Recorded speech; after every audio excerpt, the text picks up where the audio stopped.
Hello, my very good friends. I'm inviting you to this very second day of our discussions on mentorship in Tanzania. Today, we will be focusing on two basic things. One shall be the reasons or the purpose of mentorship. Two, we shall also focus on how to begin developing the culture of mentorship in all parents, teachers, and employers. Focusing on the first aspect of the purpose of mentorship. Whenever we discuss mentorship, two things should come in your mind.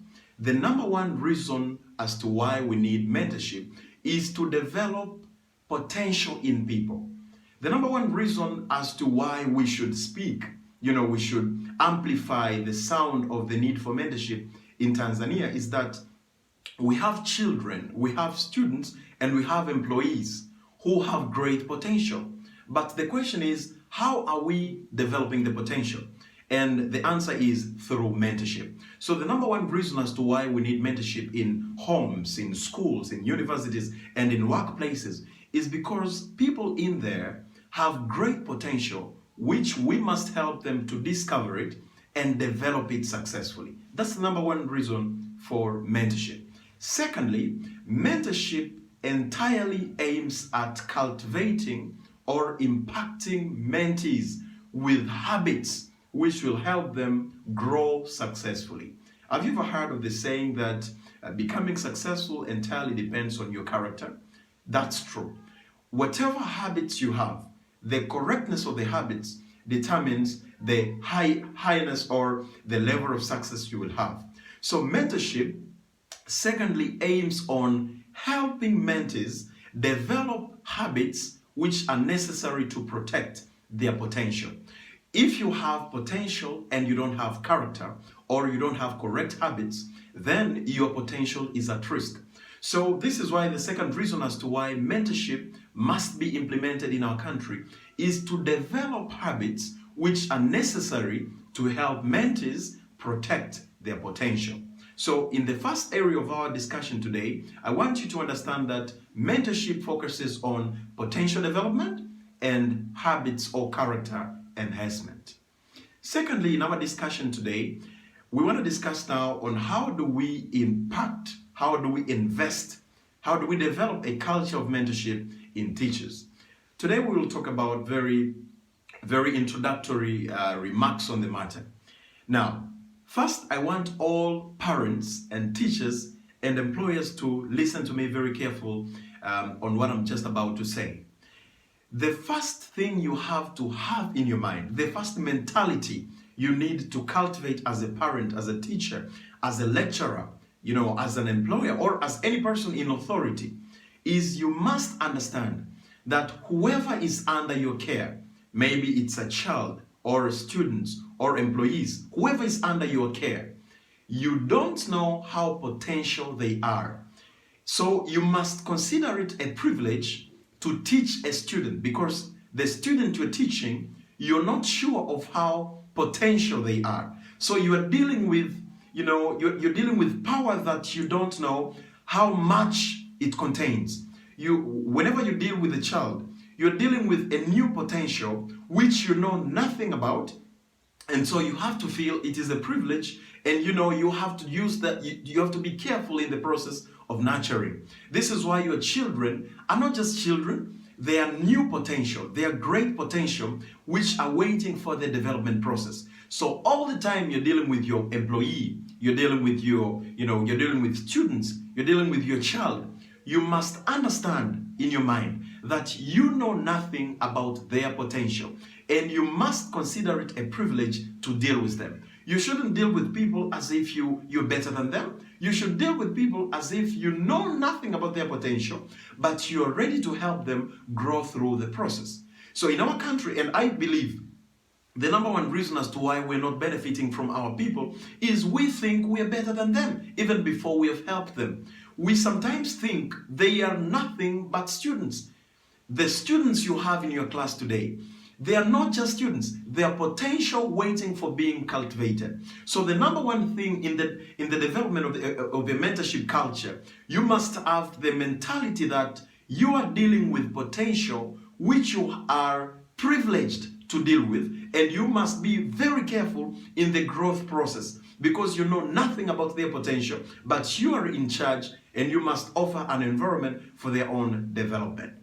Number two, after you have developed that mentality that I am dealing with a child or a student or an employee who I really know nothing about their potential. Number two, you must have the mentality of helping people to grow. You must be able to have this, have this movement in your heart that whoever you're dealing with, they have enough to offer to the generation. And when you deal with them, you must help them to grow. Now, the number one process of growth, you must be able to develop an eye of potential spot. You must spot potential. As a teacher or as a parent, as an employee, as an employer, you must develop an eye which looks at the uniqueness of people under your authority or under your care. Your eye must be able to spot uniqueness that is displayed by people. We have very many people. In my interaction as a child, I had friends, they had very specific power and, potential in electricity. They would create these handmade cars, and the cars would move, through their own creativity. And in that small age, I would say, wait a minute, how is this person able, to create a car and move it? So we had that, we were in this group where I was in position to spot the uniqueness of my fellow children. Now, you must be able, as a parent, as a teacher, as a lecturer, as an employer, you must develop an eye which is able to spot uniqueness. This is very important. Secondly, you must develop a habit of offering opportunity to people under your care to explore, to increase and to learn more, to use their abilities.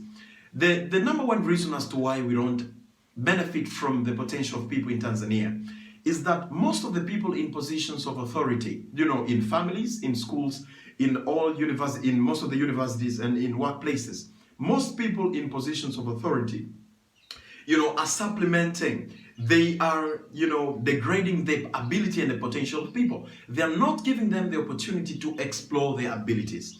From today, my friends, if our country must benefit from your children that you have in your house, if this country must benefit from the students that you have in your school, if this country must benefit from our university students and most of the employees, then we must develop a habit and a culture of giving them an opportunity to explore their abilities, to test their creativity, to test their potential, to test what they can do.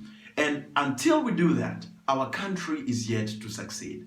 My friends, I want you to understand that mentorship is the key to our success.